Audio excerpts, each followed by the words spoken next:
Alguém acha que obra de feitiçaria, essas coisas não funcionam mais? Outubro do ano passado, pastor Silas, eu estava dentro do meu apartamento, lá em Brasília, e já fazia uns 6 meses que eu entrava dentro do apartamento, eu ficava depressivo.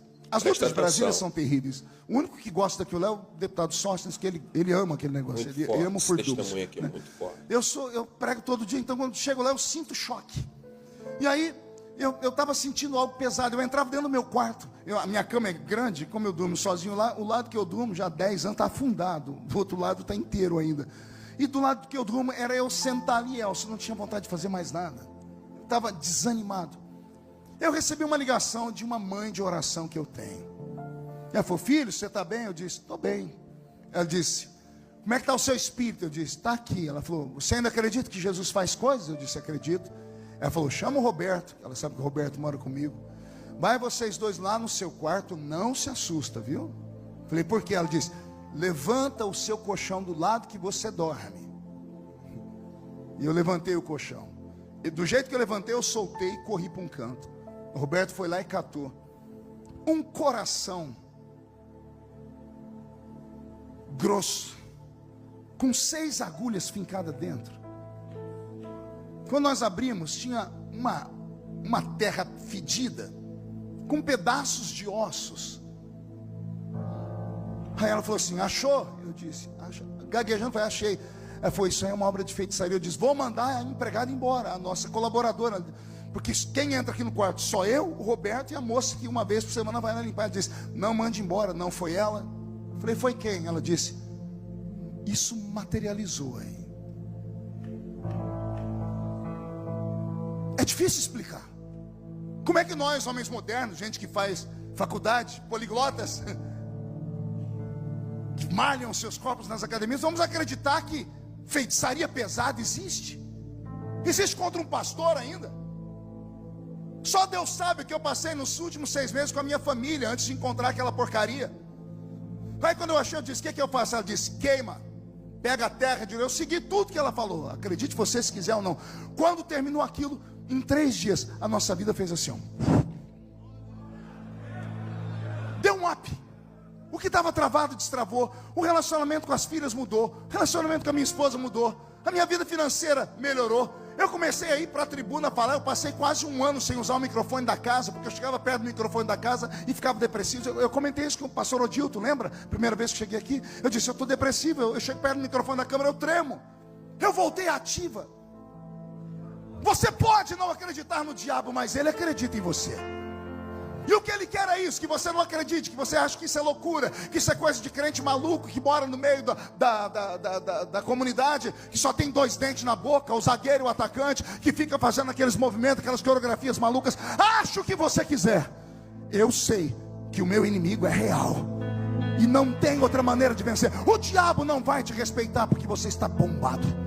O diabo não vai te respeitar porque você fala idiomas. Ele não vai te respeitar por causa do seu dinheiro, nem por causa do carro importado que você tem. Ele não vai te respeitar por causa do seu ciclo de amizade, por causa da posição social. O diabo só vai te respeitar se você for um canela de fogo de novo. Essa linguagem é pesada? Pois eu vou falar de novo. O diabo só vai te respeitar se você voltar a transpirar azeite. Se você ser um assembleiano que aceita o pacote completo do Pentecoste. Qual é o pacote completo do Pentecoste? Aqueles louvores que nós ouvimos aqui de guerra. É você levantando a mão para cima agora. É você dando glória a Deus. O que não pode é você ficar me olhando com essa cara feia, parecendo que foi batizado num pote de vinagre. O que não pode é você vir para uma conferência profética e ficar com esse olho seco, parecendo um olho de sapo que morreu no dia de enchente. O que não pode é você, pentecostal, ficar com essa boca travada, essa boca de aço, essa língua de ferro, esse queixo de concreto. O mundo espiritual, ele é real. As coisas, né? O inimigo da nossa alma, ele usa pessoas e coisas sobrenaturais acontecem. Tanto para o lado do bem, tanto para o lado do mal. Para o lado do bem, quando Deus ele realiza as suas obras. Mas o inimigo ele também usa pessoas para realizar obras assim num nível muito alto. Quem já ouviu os relatos dos pastores que vão à África, quem já ouviu os relatos dos pastores que falam que já estiveram no meio da feitiçaria, sabem que essas coisas acontecem. Mas maior do que qualquer poder do inimigo é o poder de Deus nas nossas vidas. É o poder de Cristo nas nossas vidas. Esse quebra todas as obras do inimigo. E Deus, ele é poderoso para revelar o oculto e o escondido. Então nada ficará escondido. Nada fica escondido perante os olhos de Deus, porque ele vê todas as coisas. Se esse vídeo falou teu coração, deixa o teu like. Nos siga também para mais vídeos. Que Deus abençoe tua vida poderosamente. Sou filho de uma mãe solteira e vou encerrando por aqui. Minha mãe foi amante de um homem por 30 anos.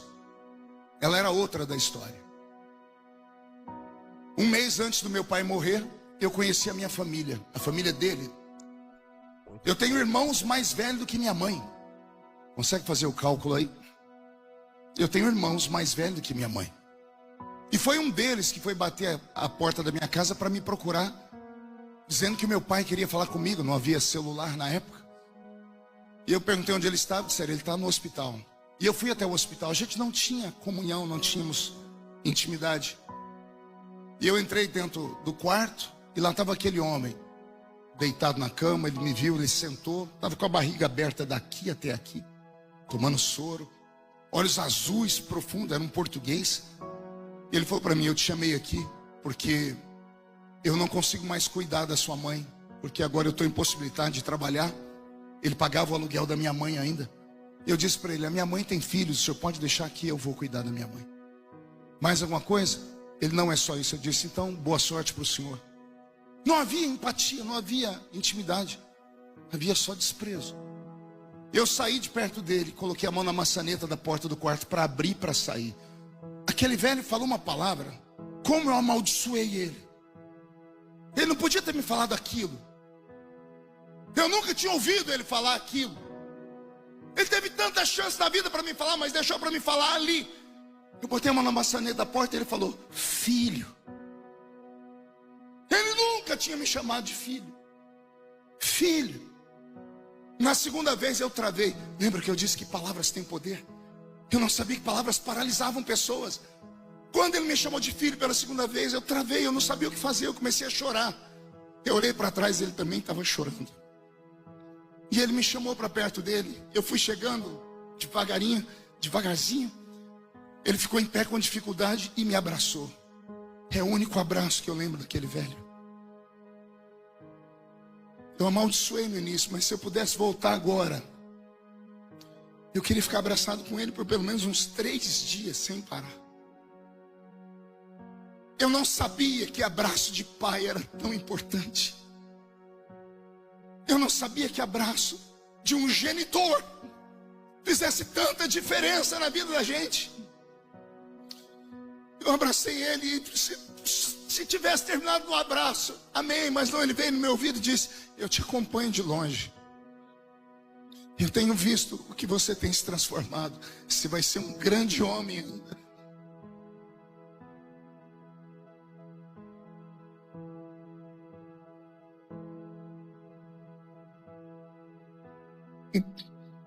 Peço perdão aos irmãos.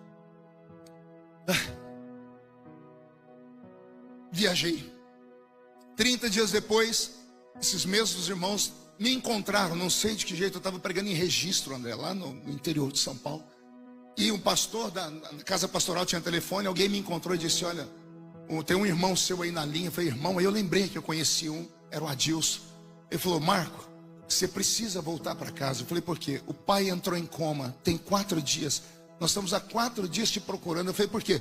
Porque ele entrou em coma gritando o seu nome. Ele não falou o nome de ninguém, só falou o seu.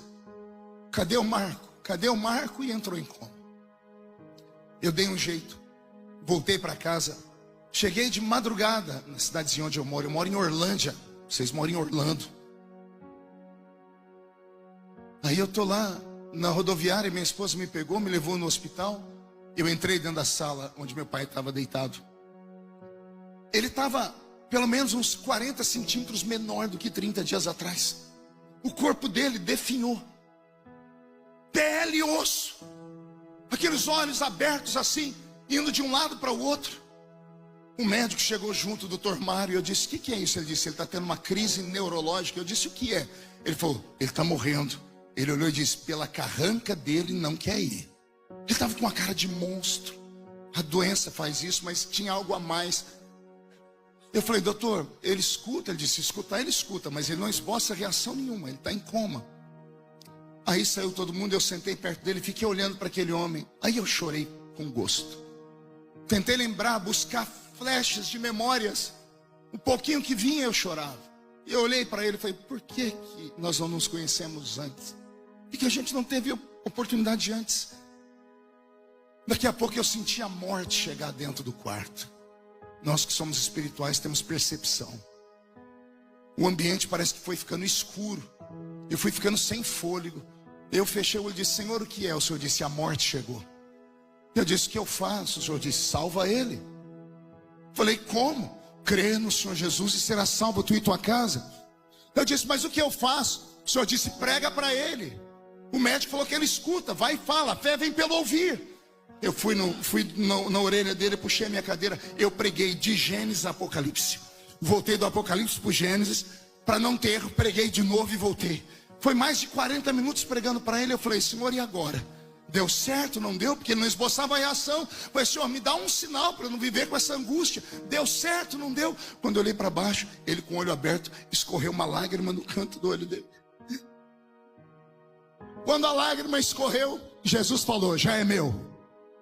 Vai chegar aqui cheirando fumaça, mas é meu. Há uma promessa sobre as famílias.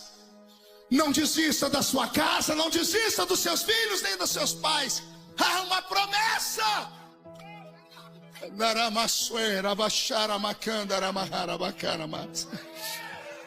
Eu saí dali para respirar um pouquinho. Meu irmão entrou. Quando meu irmão entrou, ele voltou gritando: o que você fez com o pai? Eu falei: por quê? Porque ele morreu. Eu disse: não, eu não matei ele. Não é isso.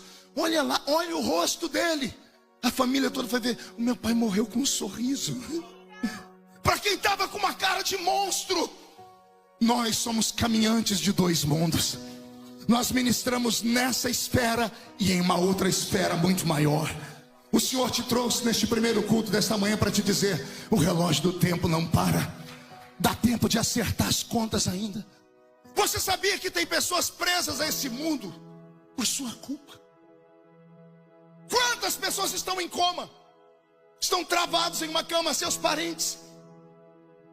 Eles precisam de uma palavra sua. Pastor, mas eu estou longe. Não há distância para a tecnologia. Manda um áudio, abre um vídeo de conferência, libera o perdão. Fale: pai e mãe são pai e mães.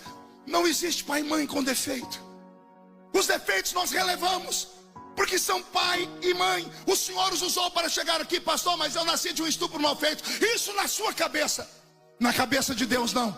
Não existe ninguém aqui que é obra do acaso. Todos aqui foram escolhidos por Deus do ventre da sua mãe. Não interessa se você entrou nessa terra pela porta ou pela janela. O Senhor usou os seus pais. Libera o perdão para eles hoje.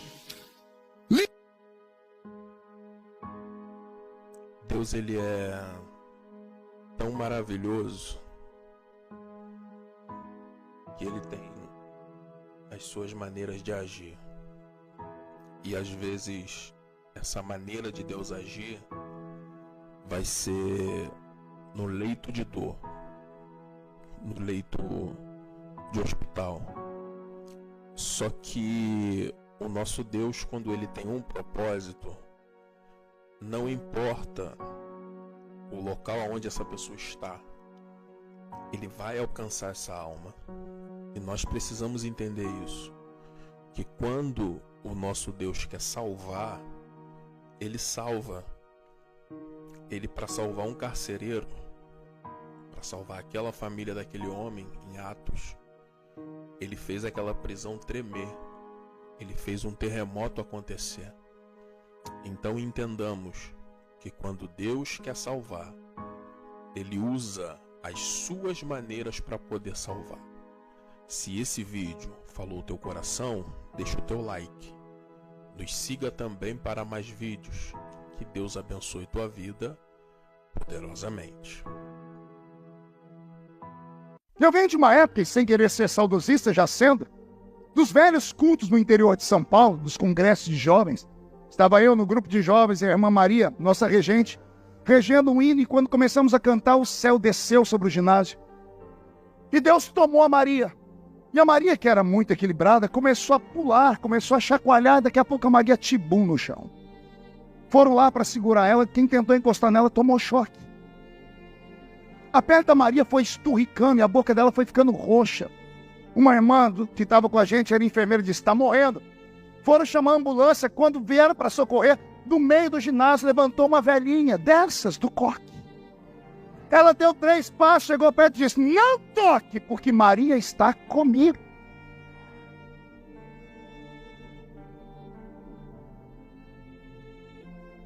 Pergunte se alguém duvidou da velha. Pergunte se alguém chamou ela de esquizofrênica, de maluca. Pergunte se chamaram para ela a camisa de força. Aí todos recuamos. O pregador não conseguiu pregar, Maria ficou esticada no chão. Isso era 7h30 da noite. 3 horas da manhã, Maria volta. Ela foi voltando, a cor dela foi voltando, a boca dela foi ficando rosada. Quando ela voltou em si, ela deu um grito que o ginásio quase caiu no chão. Ela começou a chorar. Pegamos ela, colocamos num carro, levamos para casa. Ela não dormiu a noite inteira chorando, aos gritos, a semana inteira. 2 meses Maria não mudava. 3 meses e o pastor foi chamado da casa dela porque Maria não queria mais comer nem beber. E o pastor falou: por que você não quer comer nem beber? Ele disse: eu quero voltar. Ele falou: para onde? Lá onde eu fui. E o pastor disse: você foi aonde? Ela disse: eu fui no céu. Eu vi Jesus. Eu vi a casa que eu vou morar. É verdadeiro, eu quero voltar para lá.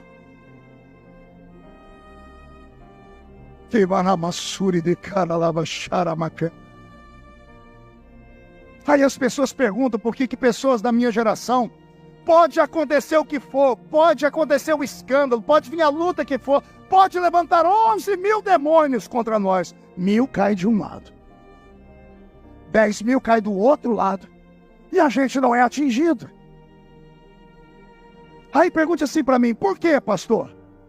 Só falo se todo mundo perguntar. Porque os nossos olhos viram, os nossos ouvidos ouviram, e o nosso coração sentiu. Quem já viu, ouviu e sentiu, não consegue caminhar em outro lugar a não ser no Santo dos Santos. O que nós aprendemos é que experiências sobrenaturais, elas existem. Experiências sobrenaturais existem. Momentos em que Deus ele se revela de maneira íntima e poderosa. Momentos em que Deus ele revela a sua grandeza e faz o homem ter desejo de conhecer mais e de ter mais envolvimento com as coisas da eternidade. Porque na verdade, nós nascemos nus, chorando e sem entender basicamente nada. E quando nós vamos nos desenvolvendo, quando nós vamos crescendo, nós começamos a nos apegar às coisas dessa terra. Quando na verdade o nosso coração ele precisa estar nas coisas da eternidade. Paulo, você está dizendo que eu não preciso almejar as coisas da terra de maneira nenhuma. Você precisa viver o melhor dessa terra. Só que isso não pode estar atrelado, enraizado no seu coração. Porque nós estamos aqui, mas não somos daqui. Estamos aqui de passagem. E um dia nós vamos retornar. para casa, para nossa pátria, que é a glória. Se esse vídeo falou teu coração, deixa o teu like. Nos siga também para mais vídeos. Que Deus abençoe tua vida poderosamente. É impossível não se emocionar com esse testemunho do pastor Marco Feliciano. Presta atenção. Mas a serpente. Eu estava lá na Quinta da Boa Vista. Quando eu cheguei diante de um viveiro lá, pastor Silas, era um viveiro de uma jararaca. E ela estava bem num cantinho, toda enroladinha, com a cabeça dela repousada sobre o corpo, Elcio. E eu cheguei bem na hora do almoço da maldita. Aí um veterinário abriu lá o viveiro e jogou um ratinho lá dentro. Hoje não pode mais colocar a criatura viva, porque tem que evitar o sofrimento. Mas naquela época ainda podia. Colocaram um ratinho, um camundongo branquinho lá. Quando o camundongo caiu lá dentro e ele viu onde ele estava, pense num animal que se desesperou. Ele tentou escalar aquela parede de vidro umas 50 vezes. Ele ia para um lado, para o outro, ele não encontrava a saída. Ele tentou tanto, mais tanto, eu falei, eu quero ver onde vai dar isso. E a serpente estava lá, com o olho fechado, a maldita estava dormindo. Daqui a pouco ela abriu o olho e ela não se mexeu. Do jeito que ela estava, ela ficou, parece que ela sabia que aquele ratinho não tinha para onde ir. Depois de várias tentativas de subir, escalar a parede de vidro, o ratinho partiu para cima da serpente. Eu falei, agora vai dar ruim. Quando ele chegou perto dela, ela não se mexeu. Ele subiu em cima dela, Sóstenes. Ele estava desesperado, ele queria encontrar uma maneira de sair e ele não encontrou. Resultado final, ele foi para o outro lado do viveiro. A cobra aqui e o ratinho aqui. Ele arriou as 4 patinhas dele. Dava para ver o desespero, porque o coraçãozinho dele pulsava no pescoço. Depois de uns 5, 10 minutos, eu falei, eu quero ver o que vai dar isso aqui. A serpente levantou a cabeça. Ela colocou aquela língua bifurcada para fora e ela sibilou. Na terceira vez que ela sibilou, eu só acredito porque eu vi. O ratinho levantou as patinhas dianteiras e a traseira ficou arriada. E ele começou a se arrastar para cima da serpente. A serpente ficou parada, ela foi abrindo a boca dela, e eu não sabia que era tão feio aquilo, porque quando ela abriu a boca, o dente fica deitado aqui. Quando ela abriu, o dente saltou. Era uma visão demoníaca, maligna mesmo. Quando o ratinho estava perto dela, eu vi o que estava acontecendo, eu não aguentei. Eu dei um tapa no vidro, um soco no vidro, que a serpente pulou para um lado e o rato pulou para o outro. Falei, bom, salvei ele pelo menos por alguns minutos. Mas não teve jeito. A serpente, então, ela serpenteou, foi indo, deu o bote no ratinho, pegou ele, envenenou, ele paralisou, ela torceu ele e ela engoliu. Quando eu terminei de ver aquilo, eu fui saindo, né, frustrado. Aí o veterinário olhou para mim e disse assim, e aí, gostou? Eu falei, do quê? Você viu o milagre da natureza? Eu falei, se isso é milagre, eu não quero ver isso nunca mais na minha vida, moça. Ele falou, não, é sério, você assistiu um milagre. Eu falei, qual milagre? A serpente tem um poder. Eu falei, qual? A serpente, ela hipnotiza. Ela encanta uma presa pequena. Eu só acreditei porque ele falou. Saí dali antes de chegar na rua. O meu cérebro trabalhou e eu lembrei que 2 meses antes eu estava pregando no alto do Amazonas. E lá numa daquelas populações ribeirinhas, que o pastor Elcio conhece bem, eu pregando, eu passei uma época da minha vida que por 2, 3 anos eu só falava da morte do meu filho. Era uma maneira de desabafar. E quando eu estava terminando o culto, veio uma irmãzinha falar comigo. O Senhor me mandou falar contigo. Eu falei, pois não. O Senhor mandou você parar de falar do seu filho em tom de piedade, porque você não é o único que sofre. E eu falei para ela, mas meu filho morreu. Ela disse, o meu também. Aí eu falei para ela, e daí? Ela falou, e daí? Você enterrou o seu? Eu disse, enterrei. Ela falou, eu não enterrei o meu. Eu falei, por que não? Ela falou, porque eu moro numa população ribeirinha, beira-rio. Meu filhinho era um peixinho treinado para nadar desde criança, conhece todos os perigos do rio. Eu estava lavando roupa, quando eu olhei para o meu filho e vi ele andando, indo para o rio, mas ele estava andando diferente. Ela falou que ele estava andando meio durinho, mas ela não se apercebeu. Quando ela viu que ele chegou perto da beira do rio, ela escutou um barulho. Ela falou que quando ela olhou, não deu tempo de fazer mais nada. Uma anaconda, uma cobra grande, saiu de dentro do rio e pegou o filho dela. E levou o filho dela para dentro do rio. E ela não pôde enterrar o filho dela. Aí meu coração ficou apertado, porque a gente acha que sofre, tem gente que sofre mais do que a gente. Aí eu fui tentar conversar com ela e disse, mas o que a senhora acha que aconteceu? Ela disse, meus pais me falavam e eu não acreditava. Os pais dela eram índios. A cobra grande, ela encanta, ela seduz presas pequenas. Quando eu lembrei dessa história e juntei com a história lá da Quinta da Boa Vista, lembrei desse texto e entendi o que Jesus estava falando. Não posso falar para qualquer um, mas para vocês 70 que são espirituais eu posso. Eis que eu vos dou poder para pisar sobre espíritos de encantamento.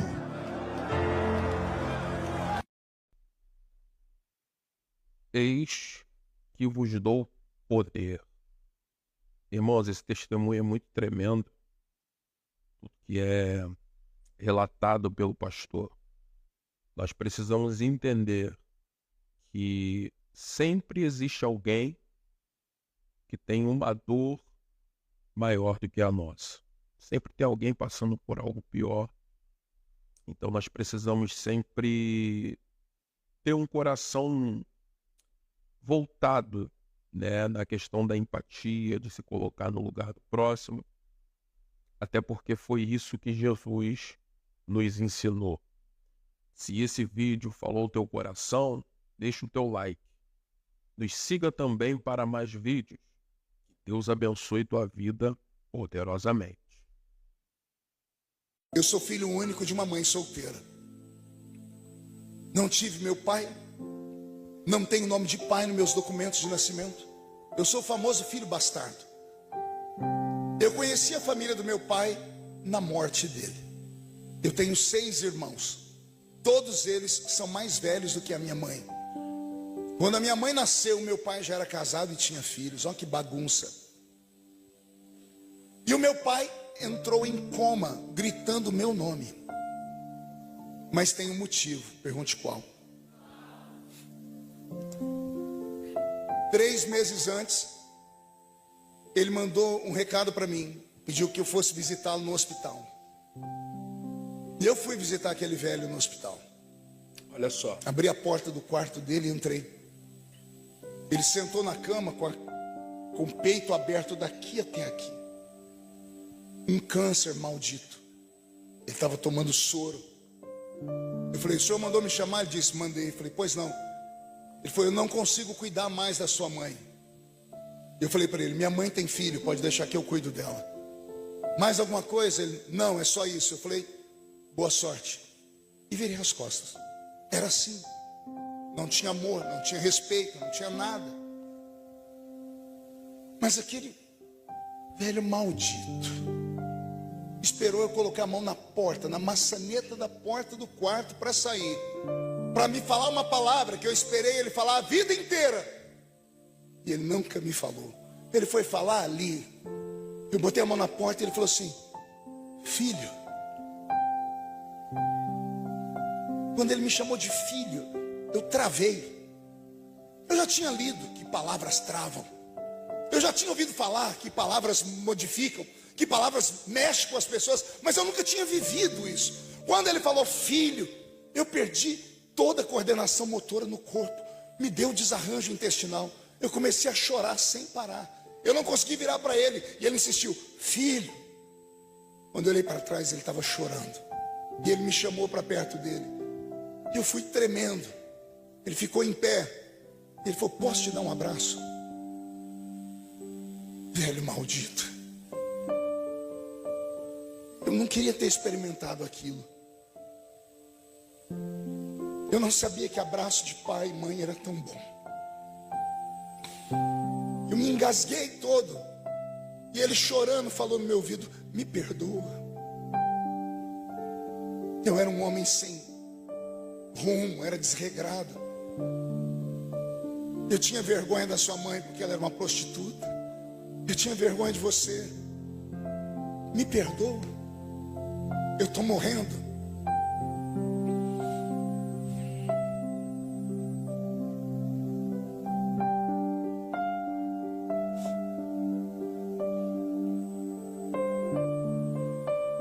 Desculpa.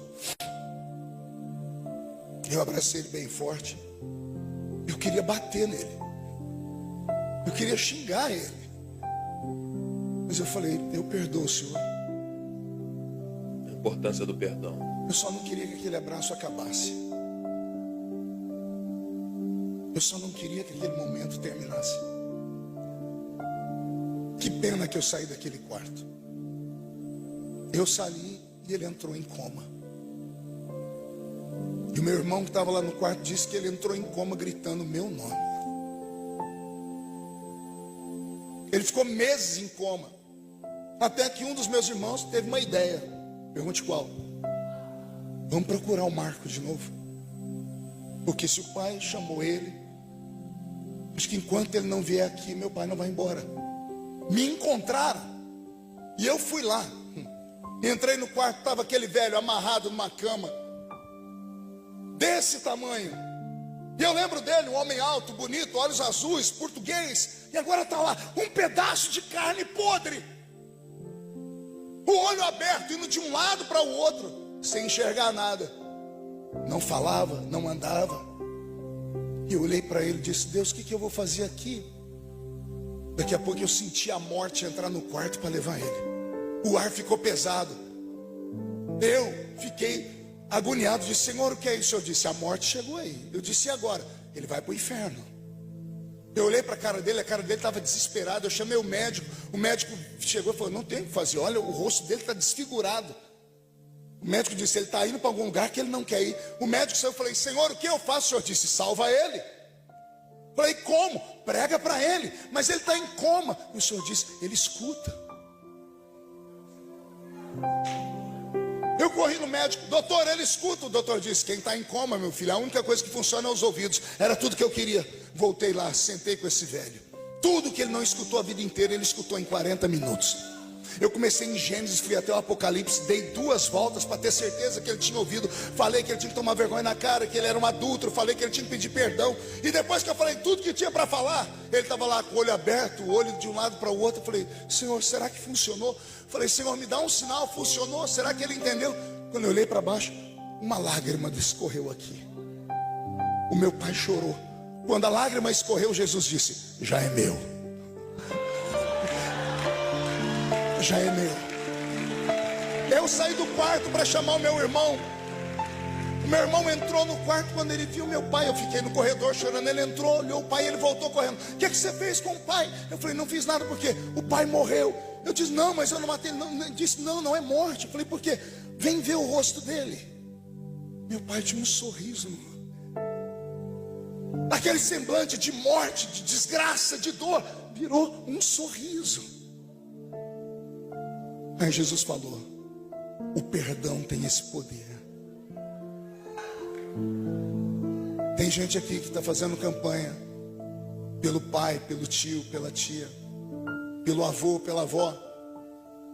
Eles não morrem, não é? Perdoa. Jesus, ele está sempre pronto a salvar. Independente da situação em que a pessoa está.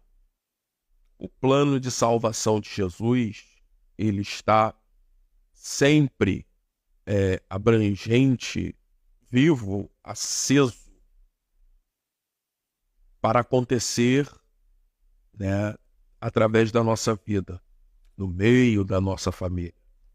Eu não sei por quem você tem orado, por quem você tem buscado, mas o nosso Deus, ele é poderoso para fazer com que essa pessoa se renda aos pés dele.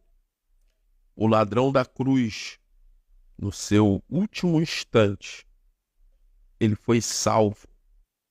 Então não desista, não se canse, não se deixe esmurecer, porque Deus, ele pode realizar uma obra de salvação até no último instante da vida. Se esse vídeo falou ao teu coração, deixa o like. Nos siga também para mais vídeos. Que Deus abençoe tua vida poderosamente.